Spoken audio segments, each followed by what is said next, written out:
No, you should have 4 people, yeah.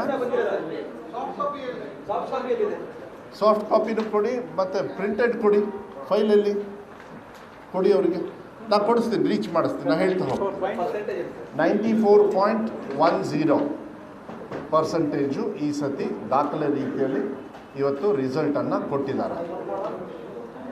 ಕೊಡಿಯಪ್ಪ, ಏನಾದ್ರು shortage ಇದ್ದರೆ ಇನ್ನೊಂದು ಸ್ವಲ್ಪ ಮಾಡಿಸಿ ಅವ್ರು ಪಕ್ಕ ಶೇರ್ ಮಾಡ್ತಾರೆ.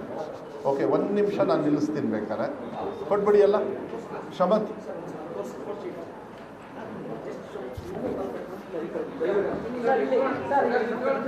ಫೋಟೋ ಕೊಟ್ಟು ಕೊಡಿಯಪ್ಪ. ಹಲೋ, ಯಾಕೆ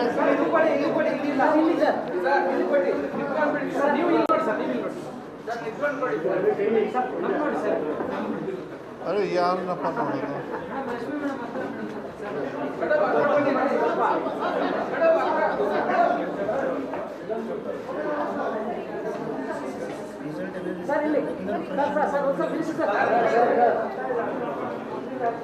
ಓಕೆ,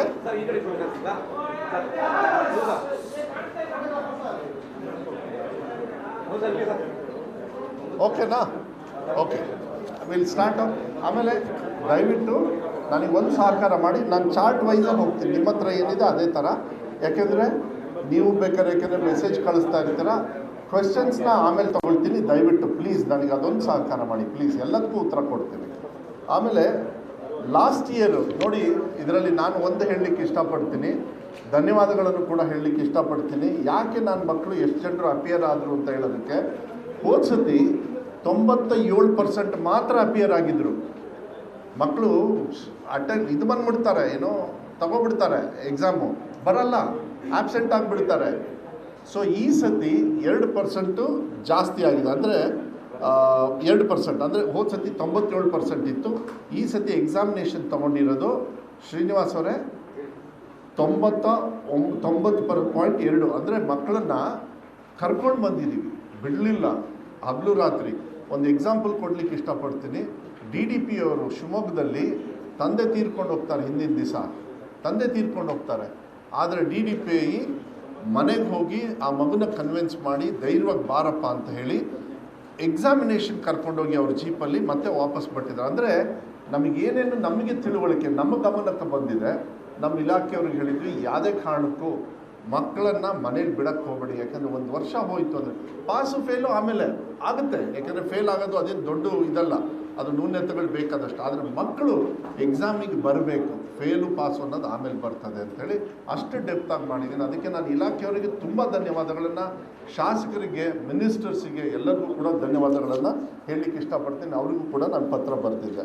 ನೋಡಿ, ನೆಕ್ಸ್ಟ್ ಭಾಳ ಮುಖ್ಯ, ಅದೇ ಫಸ್ಟ್ ಪೇಜಲ್ಲಿ ಭಾಳ ಮುಖ್ಯ ಏನು ಅಂತ ಹೇಳಿದರೆ ಗರ್ಲ್ಸ್ ಆ್ಯಂಡ್ ಬಾಯ್ಸ್. ಈ ಸತಿ ಗರ್ಲ್ಸು ಕೂಡ ಟಾಪರೇ, ನಾನಿಲ್ಲ ಅಂತ ಹೇಳಲ್ಲ. ಆದರೆ ನಾನು ವಿಶೇಷವಾಗಿ ಬಾಯ್ಸಿಗೆ ನಾನು ಕಂಗ್ರ್ಯಾಚುಲೇಷನ್ ಹೇಳಲಿಕ್ಕೆ ಇಷ್ಟಪಡ್ತೀನಿ. ಈಗ ನಾನು ಹೋಲಿಕೆ ಮಾಡಿರೋದು ಹೋದ ಸತಿ ಎಲ್ಲ 3 ಎಕ್ಸಾಮಿಗೆ. ನೋಡಿ, ಅಲ್ಲಿದೆ ಆಲ್ 3 ಎಕ್ಸಾಮ್ಸ್ ಅಂತ. ಯಾಕೆ ನಮ್ಮ ಟಾರ್ಗೆಟ್ ಇದ್ದಿದ್ದು ಮಕ್ಕಳಿಗೆ ಕೆಪಾಸಿಟಿ ಇದೆ 3 ಎಕ್ಸಾಮಲ್ಲಿ. ಸೊ 3 ಎಕ್ಸಾಮ್ನ ನೀವು ಬೀಟ್ ಮಾಡಲೇಬೇಕು ಅಂತ ಇಲಾಖೆಯಲ್ಲಿ ನಾವು ಟಾರ್ಗೆಟ್ ತೊಗೊಂಡು ಕೊಟ್ವಿ. So girls are number 1. But I am very happy. ಬಾಯ್ಸಿಗೆ ಕಂಗ್ರ್ಯಾಚುಲೇಷನ್ ಹೇಳೋಕ್ಕೆ ಇಷ್ಟಪಡ್ತೀನಿ. ಪರ್ಸೆಂಟೇಜ್ ಆಫ್ ಇನ್ಕ್ರೀಸಲ್ಲಿ ಗರ್ಲ್ಸ್ ಅವರು 10% ಆಗಿದೆ. ಅಚೀವಿಂಗ್ 96% ಅವ್ರು ಅಚೀವ್ ಮಾಡಿದ್ದಾರೆ ಸಕ್ಸಸ್ನ. ಬಾಯ್ಸಿಗೆ ಏನು ಅವ್ರು 74 ಇದ್ರು ಹೋದ ಸತಿ 3 ಎಕ್ಸಾಮು ಸೇರಿ, ಈ ಸತಿ ಅವರು 91.94, ಅಂದರೆ 92% ಅವರು ಸಕ್ಸಸ್ಸನ್ನು ಕೊಟ್ಟಿದ್ದಾರೆ. ಅದಕ್ಕೆ ವಿಶೇಷವಾಗಿ ಬಾಯ್ಸಿಗೂ ಕೂಡ ನಾನು, ಗಂಡು ಮಕ್ಕಳಿಗೂ ಕೂಡ ನಾನು ಧನ್ಯವಾದಗಳನ್ನು ಹೇಳಲಿಕ್ಕೆ ಇಷ್ಟಪಡ್ತೀನಿ. 17% ಅವರು ಜಾಸ್ತಿ ರಿಸಲ್ಟನ್ನು ಕೊಟ್ಟಿದ್ದಾರೆ ಅನ್ನೋದನ್ನ ನಾನು ಹೇಳಲಿಕ್ಕೆ ಇಷ್ಟಪಡ್ತೀನಿ. ಅದಕ್ಕೆ ಅವರಿಗೂ ಕೂಡ ಶುಭಾಶಯಗಳನ್ನು ಹೇಳಲಿಕ್ಕೆ ಇಷ್ಟಪಡ್ತೀನಿ. ಅದ್ರ ಜೊತೆಗೆ ನೆಕ್ಸ್ಟ್ ಪೇಜಲ್ಲಿ ಅರ್ಬನ್, ಹಳ್ಳಿ ಮತ್ತು ಗ್ರಾಮೀಣ ಭಾಗ, ಆ ಇದರೊಳಗೆ ನಾವು ಏನು ಸಿಟಿ ಮತ್ತು ಗ್ರಾಮಾಂತರದ ಬಗ್ಗೆ ನೋಡಿ. ಇದರಲ್ಲೂ ಕೂಡ ಈ ಹೋದ ಸತಿಗೆ 79% ಇತ್ತು ರೂರಲ್ಲು, ಅರ್ಬನ್ನು 80% ಇತ್ತು, ಅಂದರೆ ಸಿಟೀಸಲ್ಲಿ. ಈ ಸತಿ ಅಂದರೆ ಆಲ್ಮೋಸ್ಟ್ ಹೆಚ್ಚು ಕಮ್ಮಿ ಈಕ್ವಲ್ ಇತ್ತು. ಈ ಸತಿಗೆ ನನಗೆ ಭಾಳ ಸಂತೋಷ ಏನು ಅಂತ ಹೇಳಿದರೆ, ಗ್ರಾಮಾಂತರ ಭಾಗದ ಮಕ್ಕಳು 94% ರೀಚ್ ಆಗಿದ್ದಾರೆ. ಡಿಫ್ರೆನ್ಸ್ ಆಫ್ 14%, 14% ಜಾಸ್ತಿ ಮಾಡಿದ್ದಾರೆ. ಗ್ರಾಮಾಂತರದಲ್ಲಿ ಹಳ್ಳಿ ಮಕ್ಕಳು 14% ಅವ್ರ ರಿಸಲ್ಟ್ನ ಇನ್ಕ್ರೀಸ್ ಮಾಡ್ಕೊಂಡಿದ್ದಾರೆ. ಸಿಟೀಸಲ್ಲಿ ಅವರು 12% ಇನ್ಕ್ರೀಸ್ ಮಾಡಿದ್ದಾರೆ. ಇಲ್ಲೂ ಕೂಡ ಗ್ರಾಮಾಂತರ ಮಕ್ಕಳು ಭಾಳ ಸಕ್ಸಸ್ನ ತೋರಿಸಿರ್ತಕ್ಕಂಥದ್ದು. ಅದ್ರ next school management versus regular freshers ಅಂತ ಹೇಳಿ, ಅಂದರೆ ಗೌರ್ಮೆಂಟು ಏಡೆಡ್ಡು ಮತ್ತು ಅನ್ಏಡೆಡ್ಡು. ಇಲ್ಲಿ ನೋಡಿ ಲಾಸ್ಟ್ ಟೈಮಿಗೆ ಮತ್ತು ಈ ಸತಿಗೆ ನಾವು ಗೌರ್ಮೆಂಟ್ ಶಾಲೆಯಲ್ಲಿ, ಯಾಕೆಂದರೆ ನಾವು ಯಾವಾಗಲೂ ಕೂಡ ಟೀಕೆಗೆ ಒಳಪಡ್ತಾ ಇದ್ವಿ. ಸರ್ಕಾರಿ ಶಾಲೆಯಲ್ಲಿ ಸ್ವಲ್ಪ ನಾವು ರಿಸಲ್ಟ್ಸ್ ಎಲ್ಲ ಭಾಳ ಕಮ್ಮಿ ಇತ್ತು, ಮಕ್ಕಳು ಫೇಲ್ ಆಗ್ತಾರೆ, ಅದಕ್ಕೆ ಸರ್ಕಾರಿ ಶಾಲೆಗೆ ಅಡ್ಮಿಷನ್ ಬರಲ್ಲ ಅಂತ. ಆದರೆ ಇವತ್ತಿಂದ ಅದು ಬದಲಾವಣೆಯನ್ನು ಈ ಮಕ್ಕಳು ತೋರಿಸಿದ್ದಾರೆ. ಯಾಕೆ ಅಂತ ಹೇಳಿದರೆ ಈ ಸತಿ ಸರ್ಕಾರಿ ಶಾಲೆಯಲ್ಲಿ 93.97 ಅಂದರೆ ಹೆಚ್ಚು ಕಮ್ಮಿ 94% ಸರ್ಕಾರಿ ಶಾಲೆಯಲ್ಲಿ ಅಚೀವ್ ಮಾಡಿದ್ದಾರೆ.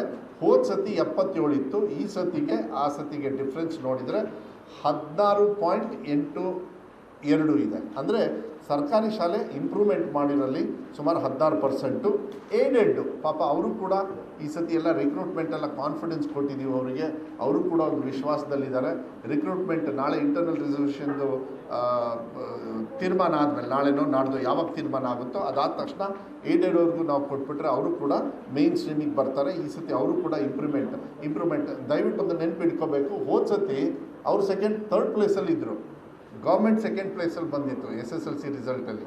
ಏಡೆಡ್ ಅವರು ಪಾಪ ತುಂಬ ತಳ ಹೋಗ್ಬಿಟ್ಟಿದ್ರು. ಈ ಸತಿ ಅವರು ಕೂಡ ಈ ಸತಿ ಥರ್ಡ್ ಪ್ಲೇಸಲ್ಲಿ ಇದ್ದರೂ ಕೂಡ ಒಳ್ಳೆ ರೀತಿಯಲ್ಲಿ ಮೇಲೆ ಬಂದಿದ್ದಾರೆ. ಏನು ಅಂದರೆ ಅವರು ಕೂಡ 17% ಇಂಪ್ರೂವ್ಮೆಂಟ್ನ ಮಾಡ್ಕೊಂಡಿದ್ದಾರೆ. ಅನ್ಏಡೆಡಲ್ಲಿ 95% ಇಂಪ್ರೂವ್ಮೆಂಟ್ ಆಗಿದೆ. ಅಂದರೆ 8% they have shown improvement than last time. 87 ಇತ್ತು, ಈ ಸತಿ 95 ಬಂದಿದೆ. ಅವರಿಗೂ ಕೂಡ ನಾನು ಕೃತಜ್ಞತೆಯನ್ನು ನಾನು ಹೇಳಲಿಕ್ಕೆ ಇಷ್ಟಪಡ್ತೇನೆ. ಅದ್ರ ನೆಕ್ಸ್ಟ್ ಚಾರ್ಟ್ ಇದು ಕೂಡ ಭಾಳ ಇಂಪಾರ್ಟೆಂಟ್ ಆಗ್ತದೆ ನೋಡಿ. ಲಾಸ್ಟ್ ಟೈಮು 62% 60% ಮೇಲೆ ತಗೊಂಡಿದ್ದರು.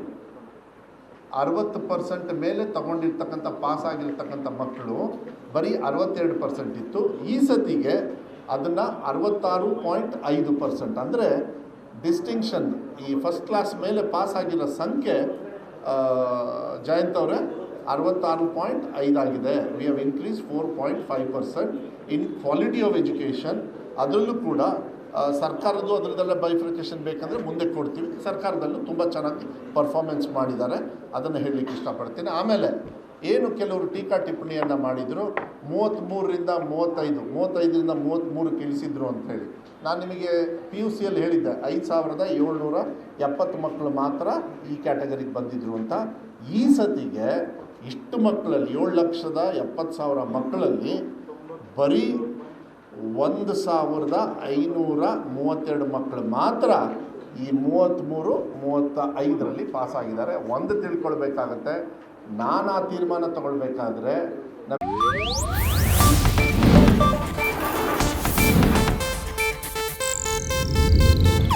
ಇದು ಏಷ್ಯಾನೆಟ್ ನ್ಯೂಸ್ ನೆಟ್ವರ್ಕ್ ಪ್ರಸ್ತುತಿ.